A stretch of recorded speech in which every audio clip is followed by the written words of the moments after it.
On this 9/11, like every 9/11, I'm thinking about my friend Davis, who I grew up with in Delaware.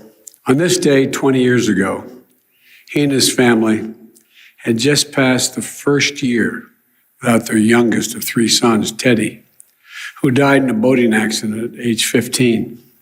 And his eldest son, Davis Jr., was just 6 days into the new job on the 104th floor of the South Tower at the World Trade Center. Davis went straight to ground zero to search for his son. He searched deep into the last inning of hope, as he put it. A few days later, I spoke with Davis and talked as fathers who know. I was on my way to speak to the students at the University of Delaware about what to make of the new world we were in. He told me to tell people, quote, "Don't be afraid." He said, "Tell them, don't be afraid." The absolute courage it took after two unimaginable losses is extraordinary. Yet the most ordinary of American things, to know life can be unfair and uncertain, a cruel twist of accident or deliberate act of evil. But even in darkness, to still be the light. To the families of the 2,977 people from more than 90 nations killed on September 11th, 2001 in New York City, Arlington, Virginia, and Shanksville, Pennsylvania, and the 1,000 more who were injured. America and the world commemorate you and your loved ones, the pieces of your soul. We honor all those who risked and gave their lives in the minutes, hours, months, and years afterwards.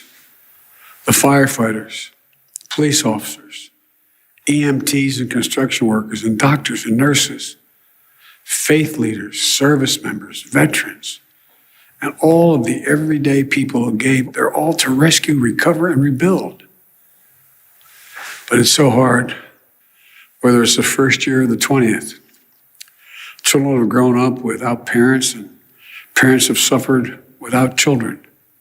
Husbands and wives have had to find ways forward without their partners in their life with them.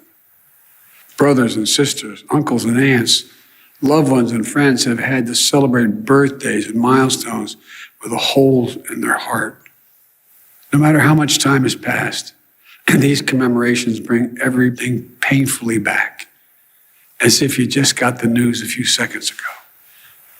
And so on this day, Jill and I hold you close in our hearts and send you our love.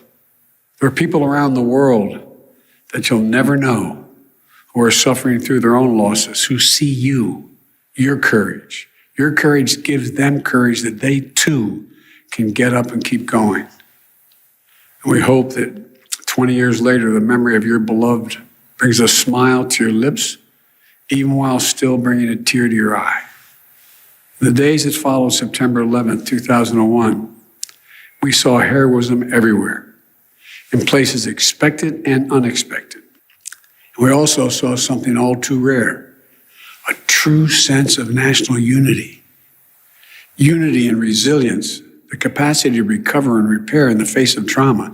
Unity and service, the 9/11 generation stepping up to serve and protect in the face of terror, to get those terrorists who were responsible, to show everyone seeking to do harm to America that we will hunt you down and we will make you pay. And that will never stop, today, tomorrow, ever, from protecting America. Yet we also witness the darker forces of human nature.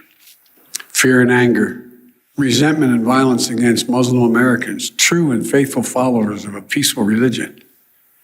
We saw national unity bend. We learned that unity is the one thing that must never break. Unity is what makes us who we are, America at its best. To me, that's the central lesson of September 11th. It's that at our most vulnerable, in the push and pull of all that makes us human, in the battle for the soul of America, unity is our greatest strength. Unity doesn't mean we have to believe the same thing, but we must have a fundamental respect and faith in each other and in this nation.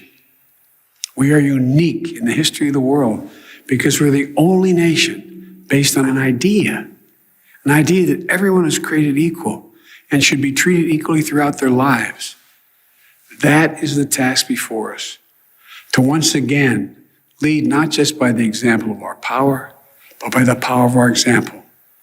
And I know we can, for I know hope is not simply an expectation.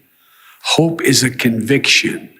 Hope allows us to act with courage, to act and honor those we lost 20 years ago, and those who have given their whole souls to the cause of this nation every day since, to act and build a future, not a reactionary one or one based on fear, but a future of promise, strength, and grace worthy of their dreams and sacrifice, and to act and keep the faith that while life is fragile, it is truly something wonderful.